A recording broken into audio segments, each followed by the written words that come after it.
Naharap sa ethics complaint si Senator Judge Pia Cayetano. Kaugnayan ng video na ibinahagi niya sa kanyang Facebook page kung saan nawala umano sa konteksto ang sinabi ni House Prosecutor Chel Jokno sa impeachment trial. Saksi si Joseph Morong. Nakashare sa mismong official page si Senator Judge Pia Cayetano ang videong ito ng diskusyon ng kapatid niyang si Senator Judge Alan Peter Cayetano at House Prosecutor Congressman Chel Jokno noong Day 7 ng impeachment trial ni Vice President Sara Duterte. Nagbabaka sakali lang, baka may makuha tayo dito. So ano makukuha natin? Figure out all the subpoenas you're requesting. The evidentiary facts, Your Honor, that we're not yet, hindi pa nakita ng House. So nagbabaka sakali din. Kinikwestiyon ng video na yan dahil misleading at mapanlin lang umano. Hindi raw buo at nakasplice o putol-putol ito kaya nawala sa konteksto ang sinabi ni Jokno. Kung papanoorin ang diskusyon sa paglilitis ng July 20, pinapaliwanag ni Jokno na may tuturing lamang na fishing expedition ang ginagawa ng prosecution kung hindi nito alam kung ano ang hinahanap na ebidensya. And yung tinutukoy po ninyong fishing expedition, yun ay maaring sabihin natin nangyari kung only if the party requesting the evidence or documents ay nagbabaka sakali lang, baka may makuha tayo dito. In our case, I have to disagree that there was any sort of fishing expedition because based on what the Committee on Justice and later the plenary of the House found was sufficient, there was enough cause to proceed with the case. Kanina, naghain ng reklamo sa Senate Ethics Committee ang grupo ng women's rights advocates na Every Woman.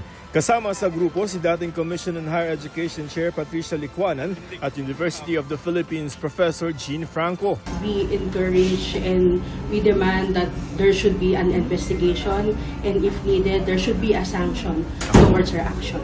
Sa sulat na ibinigay ng Every Woman kay Senator Tito Soto, chairperson ng Senate Committee on Ethics at Privileges, sinabi nilang sa pagtanggal ng eksplanasyon ni Jokno na may tsak silang mga bank accounts na gustong ipasabina, pinalabas daw ng senadora na humihingi ang prosekusyon ng record nang walang ebidensya.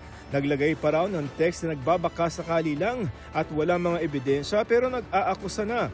Sabi pa ng Every Woman, paglabag daw ito sa tungkulin ni Cayetano bilang abogado at senator judge na kanyang pinanumpaan.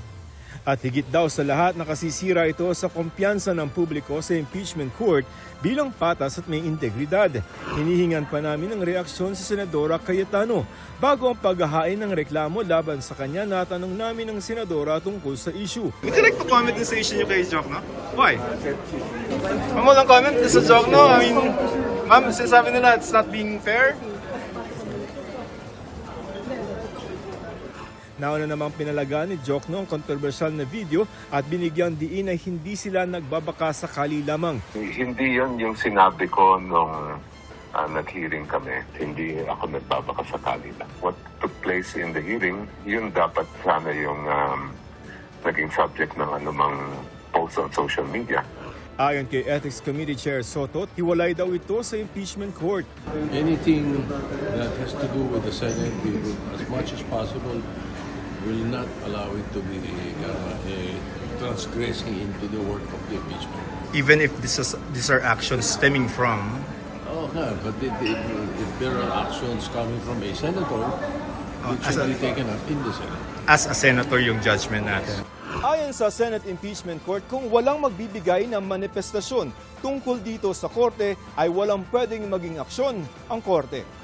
Ang prosecution ayaw daw husgahan ang pagpo-post ng Senator Judge pero aminadong nababahala sa umunoy spliced video. Ang collective na opinion ng prosecution panel dyan ay ito ay nakababahala. No? This is very concerning and alarming. Dahil unang-una, dapat ang impormasyon na makuha ng mga kababayan natin tungkol sa mga nangyayari sa paglitis nito ay accurate. Ano? Dapat kung ano yung mismong nangyayari during the proceedings. Pero nang tanungin kung magmamanifest sila sa impeachment court, kaugnay nito, sabi ng prosecution, We're not asking anyone to voluntarily inhibit themselves. No? Again, ayaw namin mag-focus sa personalidad. No? Ang sa amin, ang concern namin dito, hindi para to put anyone on the spot dahil posible na mayroong valid explanation for this, no? Pwedeng clerical error, but let's give them the benefit of the doubt. Dahil gusto pa rin ho naming paniwalaan, nananalig kami, they will comply with their obligations under the oath that they took to observe impartiality. Ayaw naman magkomento ng depensa. I don't comment on issues that are not involved in. Hindi po ako yung tao makikisaw-saw sa mga issues. Ako si Joseph Morong, ang inyong saksi.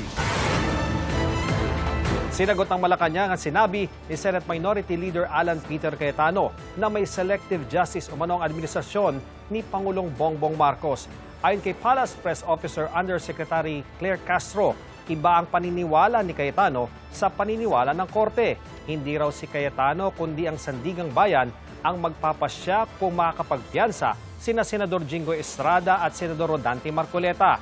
Sabi ni Cayetano sa kanyang kontrasona kahapon, maituturing na political prisoner sina Senador Estrada at Senador Marcoleta na parehong walang piyansa ang kaso, habang resulta naman daw ng kawalang hustisya ang pagtatago ni Senador Ronald Bato de la Rosa mula sa arrest warrant ng International Criminal Court.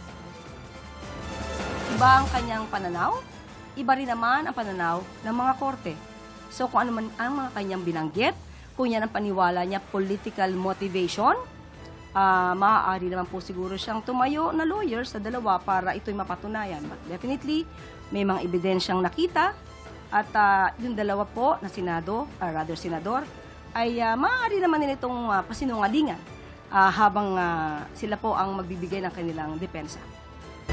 Inilabas ng Okta Research ang resulta ng kanilang tugon ng masa para sa voting preferences sa isang hypothetical 2028 senatorial election. Pinapili sa nakahandang listahan ang mga respondent kung sino ang iboboto nila kung isasagawa na ang eleksyon. Ating saksihan. Nanguna sa isinagawang survey ng Okta Research, si Senador Robin Padilla. Sinundan ni na Senador Raffy Tulfo at Senador Alan Peter Cayetano, dating Senadora Grace Poe, Pasig City Mayor Vico Soto, Senadora Loren Legarda, dating Senador Manny Pacquiao, Congressman Paulo Pulong Duterte, broadcaster na si Ben Tulfo, dating Makati City Mayor Abby Binay, Senador Jinggoy Estrada, Tourism Infrastructure and Enterprise Zone Authority Chief Operating Officer Mark Lapid, Senador Cheese Escudero, dating Senador Coco Pimentel, Senador Mark Villar at DepEd Secretary Sonny Angara. Kabilang din sa senatorial preferences ang ilang artista, politiko at kasalukuyang opisyal ng gobyerno. Hindi na rin ipinakita ang mga pangalang nakatanggap ng 1% pababa. Isinagawa ang survey noong July 4 hanggang 11. 1,200 ang respondents na may edad 18 pataas. Mayroong plus-minus 3% na margin of error ang survey at confidence level na 95%. Dagdag ng Okta, may ilang individual na unang isinama sa listahan ang inalis dahil sa kanilang kahilingan. Nagdire-diretso sa kabilang lane hanggang sumalpok ang truck na yan sa drainage system sa Tuba Benguet saka tumagilid. Nakaiwas naman ang kasalubong nitong SUV. Ayon sa mga unang rumesponde sa disgrasya, nagkaproblema sa preno ang truck. Nakatalon ang 3 pahinante na sakay ng truck. Sugatan ang driver na isinugod sa paggamutan sa Baguio City.